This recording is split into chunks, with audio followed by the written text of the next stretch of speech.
Okay. The 38, you may have mentioned this before and I'm just blanking on it, but do you remember, was it nickel or blued? It was an airweight. I think it was a Smith & Wesson, but it was blue. Yeah, so it was a blue. Yeah, like the barrel, but I think the rest was aluminum, like black painted aluminum or something. All right. That makes sense.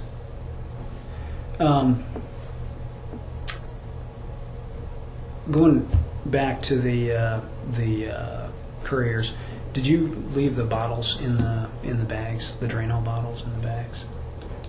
No, I think I took all that stuff with me. Okay. And I think you told us previously they didn't have a whole lot of clothing on them. Was that accurate? No, I think he might have had shorts on. Okay. Like either boxers or like swimming trunks. They weren't like normal going out to town type of shorts. Do you remember like what color or style or anything like that? I think they were black, but I could be wrong. And I might have missed it. Did you say boxers or briefs or? I think they were. If I remember correctly, they were like swimming trunks, like with the zippered pockets and the like quick dry type material. But they could have just been. They were just some lightweight shorts. They weren't. Yeah, I think they just had like a drawstring. They weren't like the type you would put a belt on or something like that. They were, because I think he was. Yeah, they were the ones he was sleeping in. Okay. And he was sleeping in them when you came in the house. yeah, because he was wanting to put on some other clothes. And, yeah, that wasn't happening. So. Nice try, huh? Yeah. What about her? What kind of clothing did she have on? She didn't have on any clothes. Okay. Not after she was dead. Okay. So one of the other things too, I'm kind of curious. You seem pretty good at getting in the house and that kind of stuff. Were you ever worried about them making a phone call or calling the police while like hearing you when you were in or anything like that? I mean, if they were late sleepers, could they have heard you get in and called the police or? Oh, well, I think I already told this part of the story, but after I found that house and decided that it was probably just a couple, I think I even had it pegged down just from looking at the outside that it was probably an older couple just because of the way they had their backyard set up. They had like a swimming pool and a deck and a barbecue, and it just looked like a like older couple that didn't have kids kind of house. Mm-hmm. And so I knew there was probably only one room in the house that was being used as the bedroom, and so I walked around the house, and then I was pretty sure I'd found it just from walking around the house. Oh, the room they were in? Yeah, because I heard, even though the blinds were closed, I heard fans running in it, and it was hot that night. It was really hot and muggy, and it had been raining, and so I already knew, like in my head, before I even went into the garage, I already had in my head about what the layout of the house was. It was just a ranch house, so it wasn't hard to figure out. And yeah, but I mean, I knew that they, you always think of that, and they did. They had a gun right there in the nightstand, but just Which gun was in the nightstand? the one I took. Had it sitting right on top of the nightstand? It was in a drawer in the nightstand, but it wasn't loaded. It wouldn't have done them much good. No, it wouldn't have mattered. They couldn't. Because once I was actually in the house, I was probably in the bedroom within 5 or 6 seconds from the time the glass broke. So. Where did you break the glass at? The door, the kitchen door between the garage and the kitchen. Were they still asleep when you got to there, or do you think they heard that? They heard it, but they were just barely. I mean, they were just wondering what it was. Waking up, yeah. So you don't do anything or to prevent them from calling or anything like that, or using the phone or anything like that? Well, I cut the phone lines outside the house. Oh, okay. Right. I cut the phone lines as soon as I picked the house because usually if there's an alarm system, it'll trigger the alarm, and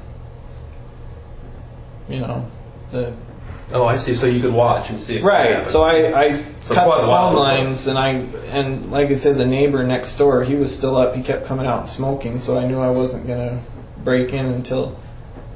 Or no, I broke into the garage, but I knew I wasn't gonna break into the house until I was sure that the neighbors were asleep. So I was in the garage, and I unlocked the back door of the garage so I could come and go. And then I found the phone box on the side of the house, and I had my side cutters with me, and I cut the main wire of the phone box, and figured if they had any kind of alarm or something, the police would do a drive-by or something. Mm-hmm. And so after I cut that, I was outside for probably an hour or two, just kind of hanging out mostly in the backyard behind the swimming pool, waiting for everybody in the neighborhood to go to sleep, and also watching the street for cops or cars driving by, but there's never anything. So what happened after you entered the house? I know you said you went right back to the bedroom, took 5-6 seconds. What happened then? Oh, I told them right away what was going on. Were they cooperative at first, at least, both of them? Yeah. Yeah. Pretty shocked. I'm sure. People never expect stuff to happen to them. Mm-hmm. Do you remember what you told them? I just, it's like a blitz attack. You just make sure they know right away who's in charge, and immediately tie them up, tell them what the rules are, that there's no talking unless I talk to them. They don't move unless I tell them to move, and did their hands behind their back and had them, pulled everything off the bed and got their hands and their feet together with cable ties, and then just started talking to them, like asking them one question after the other, and then I would ask them like the same questions over to see, like if they were Lying. Yeah. I remember the first thing I asked them was if they had an alarm, or if they had a safe. And I was pretty sure they hadn't lied about that stuff, but then I asked them again a few minutes later, and then I'd ask them like where the guns are, where the jewelry is, where the cash is, where the cell phones are, where their ATM cards are. So you don't have to tell them, but they know they're being robbed. That's what they think is happening. They're being robbed. Well, they kept trying to ask me. I didn't tell them what was happening. They kept trying to ask me what was going on, and I never answered them really. It's just have to keep telling them to shut up and listen to me. How long? Eventually, they're just quiet, and then I kind of, when I was going through the house, checking out the house and checking where everything was and getting everything loaded into suitcases and stuff, I keep peeking back in the bedroom. I had my headlamp on, but I would look back in the bedroom every once in a while to make sure that they weren't trying anything. And it seems like at one time she started trying to roll over or something, and I think I grabbed her by the neck, or just to.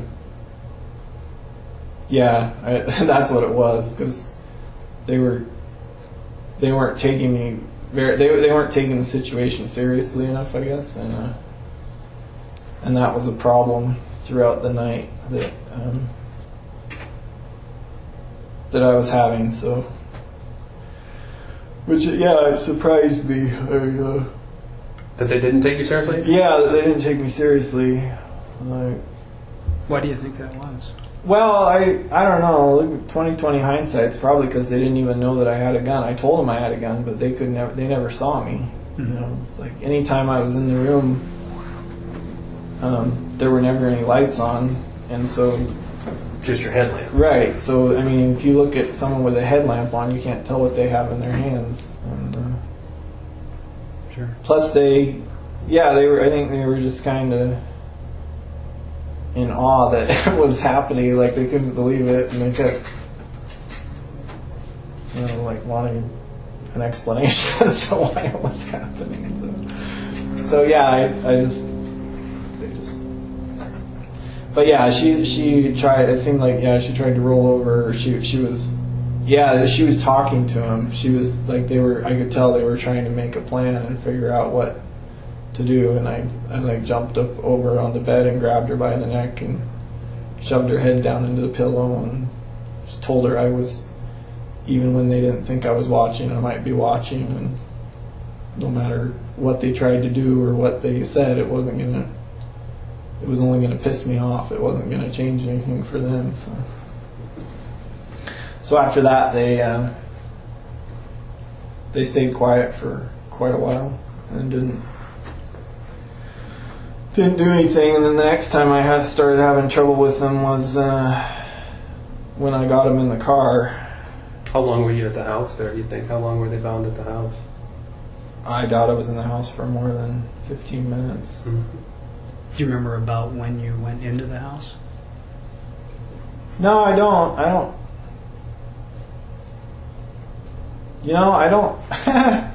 It's funny you should ask that, because I kept wondering what time it was, and nobody has clocks anymore. Everybody's got cell phones, and I didn't have my cell phone with me, so I didn't know what time it was. I knew it was getting late, but I didn't know how much time I had. And I remember when we got to the house, the one there on Route 15, I remember, like once everything got going, I was like, man, I wonder how much time I have. And then I remember even though I'm sure we were there for a few hours, it was, it seemed like really quick. All of a sudden it was getting light outside, and I was like, what the heck? So yeah, I kind of lost track of time there. So you drove straight from their house to the house that you'd already picked out, or did you have to find that? No, we drove straight there. I already knew where it was. You said that you were kind of gathering stuff up, putting it in suitcases and stuff at the house. What kinds of things were you gathering up? I grabbed a bunch of her lingerie and went through a lot of their dressers, drawers and stuff, just to kind of try and figure out stuff about them, and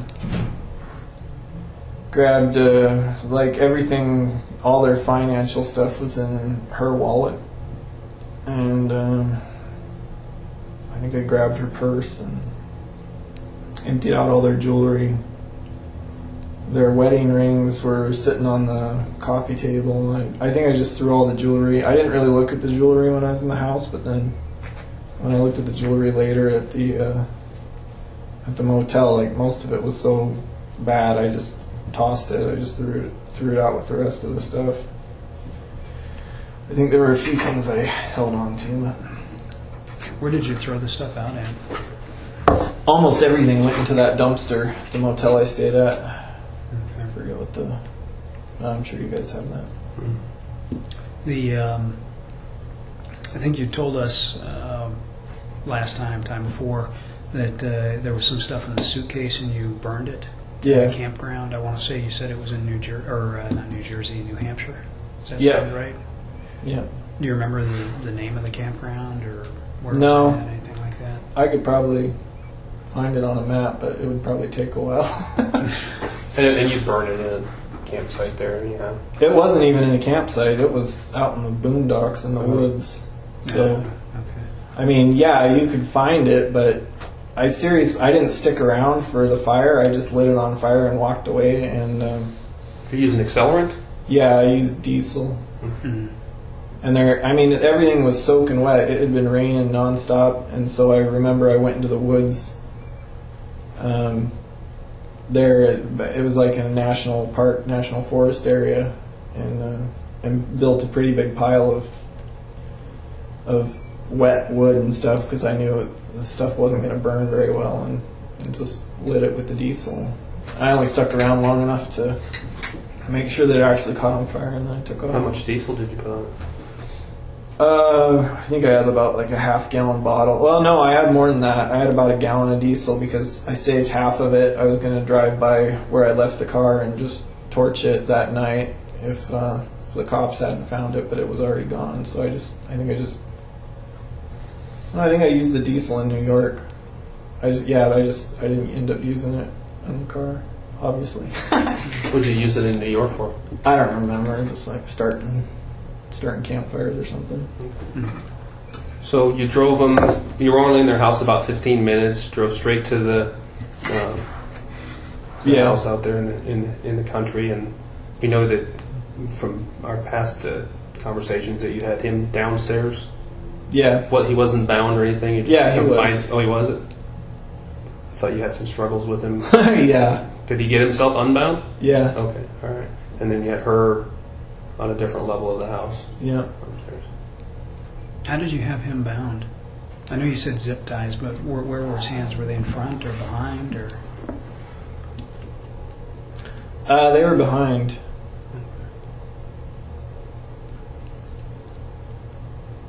I think you said that getting him in the vehicle was interesting or difficult. There was some difficulty. Yeah, that's when they started.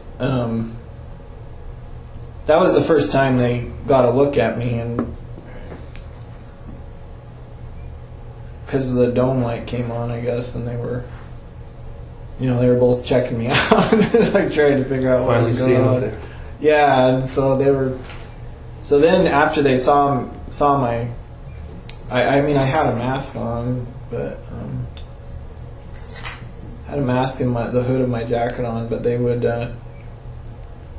They started trying to talk to me and stuff, and try to personalize it. Yeah. And I would go along with it a little bit because it seemed like it was like the guy he used to be in the same unit in the army that I was in. He was 25th Infantry Division or something. No kidding. Yeah, I found one of his insignia patches when I was going through their dresser, and I was asking him about it.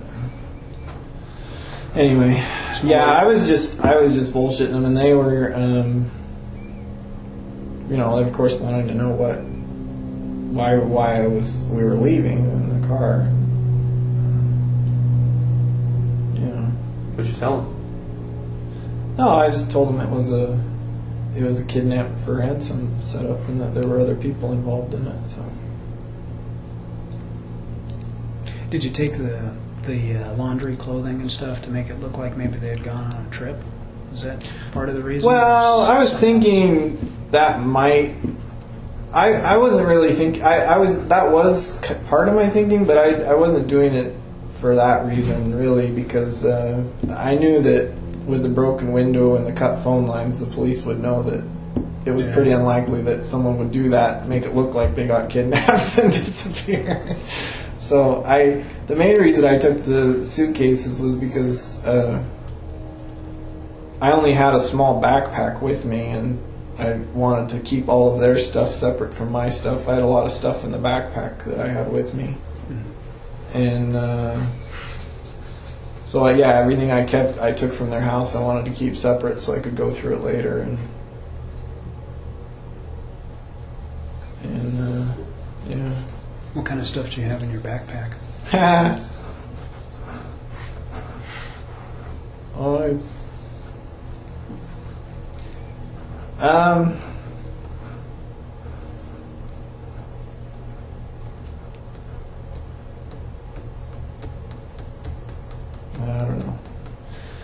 don't know if I want to go into all that today.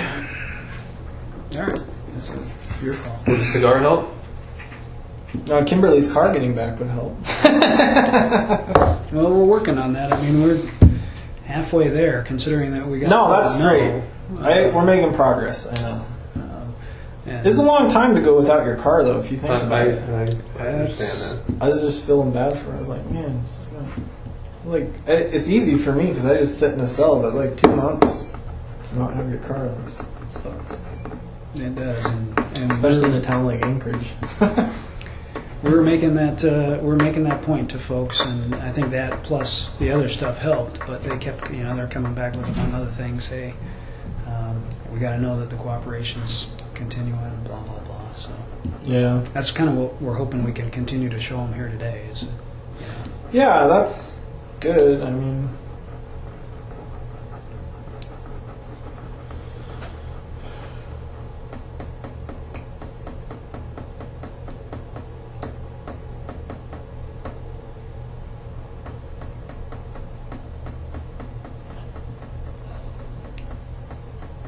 yeah, it's kind of funny. They still don't really have any evidence, though. well, we got the guns, You got the guns and you got the glasses. the glasses, but you don't have anything tying the two together until you find the bodies. Well, we except got- for my word. Yeah. I mean, we're And you happen to know where that stuff was. yeah. I know. I'm just a lucky guy. Maybe I find stuff everywhere. Well, and you know a lot about a lot of details about the condition of the house, all those kinds of things. So it's you're providing. I think I scared Feldis last time when I started saying that. Why do you think that? I was just messing with him, but it was funny. Yeah. I told him I wanted to see pictures of the bodies, and he's like, "Why do you want to see that?" I was like, "So I know that you actually found them. Otherwise, I could always just say I was telling you a big story." Yeah. Well, oh well. He doesn't like to be messed with. So. Yeah, you I don't didn't think it think. was funny. He's a pretty good guy, though. I'm sure he's just somewhat overwhelmed. Yeah, he's a busy guy too. I mean, he's got a lot going on. Well, everybody's working hard. Everybody's got bosses. The other jurisdictions are getting a little restless. That was a concern I had. And that's why we're just trying to get as much information as we can, and assure the other jurisdictions that we're getting that, like Vermont. And Right. so that's kind of why. Well, that's what I don't want to happen, is for them to feel like I'm withholding information and then have them start up their own investigation and go public with that. And we're pushing back really hard on that. That's one of the reasons we're trying to get some more information on that, so that we can assure them that we do have two-way communication, and that you are talking to us, and there's no reason for them to do that kind of stuff. But as time goes by, and we're not giving them, we're not telling them that we're working on it. We're working on it. That's kind of what we're up against. So Yeah. All right. Well, if I can have a bathroom break and a cigar break, Sure. I'll just go ahead and tell you, whatever. Do the rest happens. of the story. Yeah. All right. Yep. We'll do that. let's. And then beyond that, like I say, anything prior to the Curriers we can talk about, but probably not till find out what happens with this stuff. No, that's fair. I'm gonna pause. Yeah, I'm gonna pause this one too. Put that thing back on here.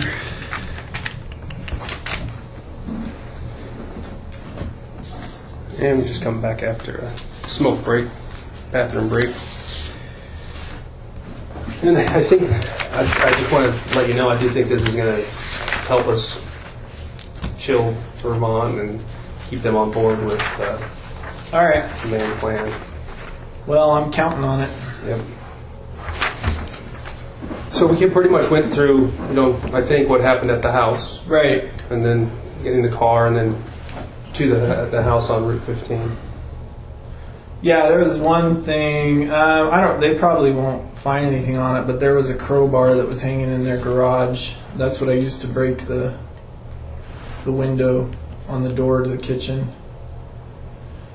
It was a 24-inch crowbar, and it was hanging on a pegboard at the back of the garage. And after I broke the window, I think I just dropped it on the floor. And then when we were leaving, I picked up the crowbar and hung it back on the pegboard once I had them in the car. And I had her in the front seat, and her hands were behind her back. I had cable ties on them, and I think I had cable ties on her feet too. And once I had him in there, and he was kind of overweight and he wasn't in very good health, so I wasn't that worried about him. But I had his hands cable tied, and then I had a seatbelt on him too. And Was he in the back? yeah, he was in the back on the passenger side. And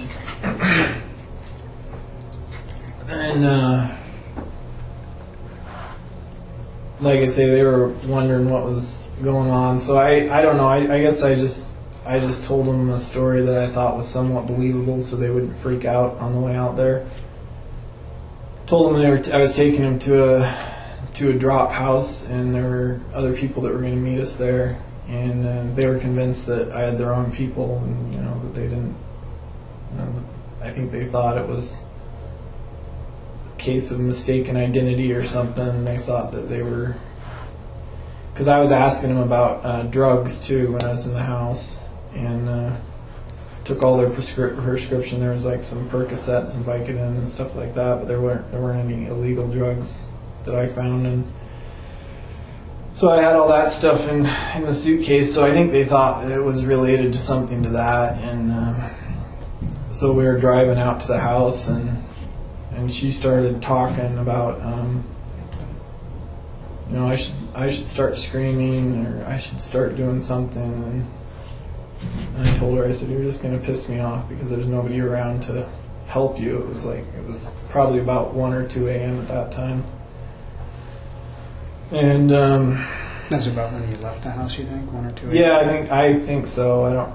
I remember I looked at the clock in the kitchen, but I don't remember what time it said. It was late, because I know that guy was out, the neighbor was out smoking and stuff till about midnight or maybe a little later. And then I already had my backpack with me. It had a